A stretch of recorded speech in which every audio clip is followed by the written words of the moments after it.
బల్కంపేట ఎల్లమ్మ అమ్మవారి ఆలయం భక్తులతో రద్దీగా మారింది. ఉదయం అమ్మవారిని పెళ్లి కూతురిని చేయడంతో కళ్యాణోత్సవాలు ఆలయంలో మొదలయ్యాయి. ఇవాళ్టి నుంచి బల్కంపేట అమ్మవారి ఆలయంలో 3 రోజుల పాటు ఉత్సవాలు జరగనున్నాయి. ఈ ఏడాది కళ్యాణానికి అమ్మవారి ఉత్సవ విగ్రహం చేయించారు దాతలు. రేపటి కళ్యాణానికి 5 లక్షల మంది భక్తులు వస్తారని అంచనా వేస్తున్నారు. అమ్మవారి కళ్యాణం ఏర్పాట్లకు సంబంధించి మరింత సమాచారం కావ్య అందిస్తారు.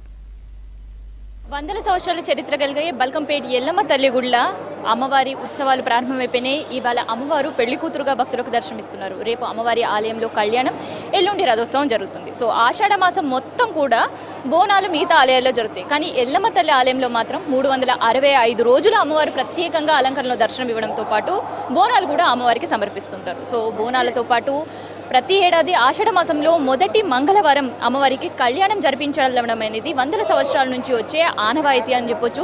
సో ఆనవాయితీ ప్రకారం ఇవాళ నుంచి ఉదయం అమ్మవారికి ప్రత్యేక పూజలు ప్రారంభమైపోయినాయి. రేపు అమ్మవారి కళ్యాణం, ఎల్లుండి రథోత్సవం. సో ఇష్యూస్ అయితే ఈ ప్రోగ్రామ్స్ అయితే కంటిన్యూ జరగబోతున్నాయి. మరి దీనికి సంబంధించి ఏర్పాట్లు ఎట్లా ఉన్నాయి అండ్ దాంతోపాటు ఎంతమంది భక్తులు ఈ ఏడాది అమ్మవారి కళ్యాణానికి వచ్చే అవకాశం ఉంది, వచ్చే భక్తుల కోసం క్యూ లైన్లు ఎక్కడెక్కడ నుంచి ఉన్నాయి అండ్ పార్కింగ్ రిస్ట్రిక్షన్స్ ఎక్కడున్నాయి అండ్ దాంతోపాటు వెహికల్ డైవర్షన్స్ ఎక్కడున్నాయి, ఇట్లాంటి విషయాలను తెలుసుకుందాం. ప్రజెంట్ మనతోటి ఆలయ ఈవోతో పాటు ఇక్కడ ట్రస్ట్ బోర్డు మెంబర్స్ ఉన్నారు. అమ్మవారి పెళ్లికూతురు రూపంలో ఇవాళ దర్శనమిస్తున్నారు. సో రేపు అమ్మవారి కళ్యాణానికి సంబంధించిన ముహూర్తం ఏముంది అండ్ ఎట్లాంటి ఏర్పాట్లు చేస్తున్నారు? అమ్మవారికి ఈరోజు పెళ్లి కూతురుగా చేయడం జరిగింది. రేపు మార్నింగ్ 10 o'clock మనకు అమ్మవారి కళ్యాణం స్టార్ట్ అవుతుంది. 11:45కి అమ్మవారికి తాళి కట్టడం అంటే. కరోనా తోటైతే మనం చూసినాం ఇప్పటి వరకు భక్తులకు ఎంత రావాలని ఉన్నా కూడా రాలేని పరిస్థితిలో కొన్నిసార్లు రిస్ట్రిక్షన్స్తో కళ్యాణం జరిగింది. ఇంకొక ఏడు మరి ఈ ఏడాది రష్ కూడా ఎక్కువ ఉండే అవకాశం. భక్తుల కోసం ఎన్ని క్యూ లైన్లు ఏర్పాటు చేశారు దర్శనానికి సంబంధించి? మనకి లాస్ట్ టైం కరోనా ఉన్నప్పటికీ కూడా బల్కంపేట ఎల్లమ్మ తల్లి మహిమ వల్ల మనకి ఏంటంటే అందరూ అమ్మవారి దగ్గరికి వచ్చి దర్శనం చేసుకుంటే కరోనా తగ్గుతుందనే నమ్మకం, సెంటిమెంట్తో అమ్మవారి కళ్యాణానికి లాస్ట్ టైం 3.5 లక్షల మంది వచ్చారు. ఈసారి దాదాపుగా ఒక 6 లక్షల మంది వచ్చే అవకాశం ఉంది. 6 లక్షల మందికి వచ్చే వాళ్ళకి ఎలాంటి ఇబ్బంది లేకుండా ఉండడానికి మనకు ఇటు పత్తినగర్ బ్రిడ్జి నుండి 2 క్యూ లైన్లు వస్తున్నాయి.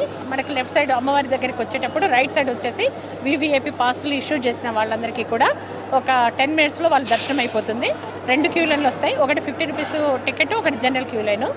ఎవరు వచ్చినా కూడా ఒక అర్ధగంట లోపల దర్శనం అయ్యే విధంగా ఇటు మనకు R&B డిపార్ట్మెంట్ అనుకోండి, పోలీస్ డిపార్ట్మెంటు, మరి మున్సిపల్ డిపార్ట్మెంట్, అన్ని డిపార్ట్మెంట్లు సహాయ సహకారాలు తీసుకొని ఇటు ముఖ్యంగా ఏంటంటే స్థానిక మంత్రులైనటువంటి తలసాని శ్రీనివాస్ యాదవ్ గారు, మరి కార్పొరేటర్లు, మరి మంత్రులు ఇంద్రకరణ్ రెడ్డి గారు, అందరి దేవాదాయ శాఖ అందరి సహాయ సహకారాలు తీసుకొని ముఖ్యంగా ఏంటంటే మా పాలక మండలి సభ్యులు, చైర్మన్ గారు అందరి సహాయ సహకారాలు ఇక్కడ స్థానిక ఉన్నటువంటి లోకల్గా ఉన్నటువంటి బల్కంపేట వాసులు అందరూ కూడా ఇది ఏంటంటే రాజకీయాలకు అతీతంగా అందరం కలిసి కన్నీ వీని ఎరగని రీతిలో అమ్మవారి కళ్యాణం నిర్వహించాం. సో అమ్మవారి కళ్యాణం చేయించుకోవాలని చాలామంది భక్తులకి డైరెక్ట్గా పాల్గొనే భక్తులు ఎంతమంది టికెట్స్ వెళ్ళాయి అండ్ ఆన్లైన్ త్రూ ఏమైనా బుకింగ్స్ జరిగాయా? అంటే ఆన్లైన్లో తిలకించవచ్చు. ఇప్పటి వరకు దాదాపు ఒక 500 జంటలు 500 మంది టికెట్ తీసుకున్నారు మన దేవాలయానికి. అట్లాగే ఈసారి ఏంటంటే ప్రత్యేకంగా లాస్ట్ టైం కూడా మనము దేవాలయ అభివృద్ధికి సహకరించినటువంటి దాతలందరికీ కూడా కళ్యాణంలో కూర్చునే అవకాశం కల్పించాము. ఈసారి కూడా మన కళ్యాణంలో అలాంటి డోనర్స్ అందరికీ కూడా ముందు తీసుకొచ్చి కళ్యాణము తిలకించే విధంగా వారికి కూడా అవకాశం కల్పిస్తాం. ఈసారి భక్తుల అందరికీ కూడా మీ చేతుల మీదుగా అమ్మవారి విగ్రహం చేయించారు, అమ్మవారి కళ్యాణంలో పెట్టబోతున్నారు. సో ఎట్లా అనిపిస్తుంది? అసలు మెయిన్గా ఈ విగ్రహం చేయించాలన్న ఆలోచన ఎట్లా వచ్చింది? ఎక్కడ తయారైంది అమ్మవారి విగ్రహం? అమ్మవారి విగ్రహం తయారవడం మాత్రం కుంభకోణంలో తయారైంది. ప్రపోజల్ మాత్రం మన ఈవో అన్నపూర్ణ గారు ప్రపోజల్ పెట్టారు మినిస్టర్ గారి దగ్గర.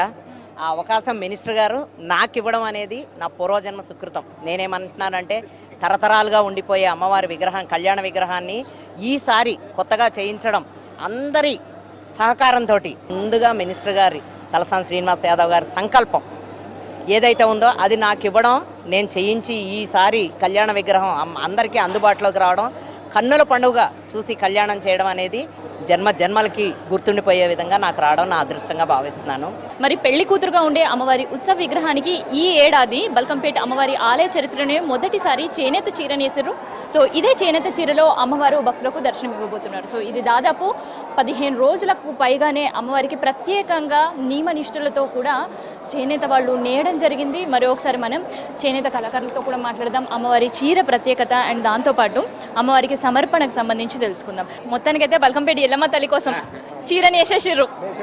సో ఎంతమంది కలిసి వేసారు? మొత్తం ఇందులో పాల్గొన్న వాళ్ళు 8 మంది ఉంటారండి. ఇప్పటి వరకు ఎప్పుడైనా అమ్మవారి చీరని వేసిర్రా ఆ బల్కంపేట తల్లి కోసం? ఇది మొదటిసారి? ఇదే మొదటిసారి మేడం. అంతకుముందు మాత్రం మంకాలమ్మ టెంపుల్ దగ్గర నేసాము పోయినసారి. ఈసారి కూడా అక్కడ నేస్తాం. ఈసారి ఫస్ట్ టైం అమ్మవారి దయ వల్ల మాకు మంచిగా అనిపించింది, మంచిగా నేసాము. ఇది అమ్మవారి కళ్యాణానికి సంబంధించిన ఏర్పాట్లు, భక్తులకు సంబంధించిన క్యూ లైన్ అండ్ దాంతోపాటు ప్రసాద వితరణ, అమ్మవారి అలంకరణ, చీరకు సంబంధించిన విశేషాలు. కెమెరా పర్సన్ శ్యామ్తో కావ్య, V6 న్యూస్, హైదరాబాద్.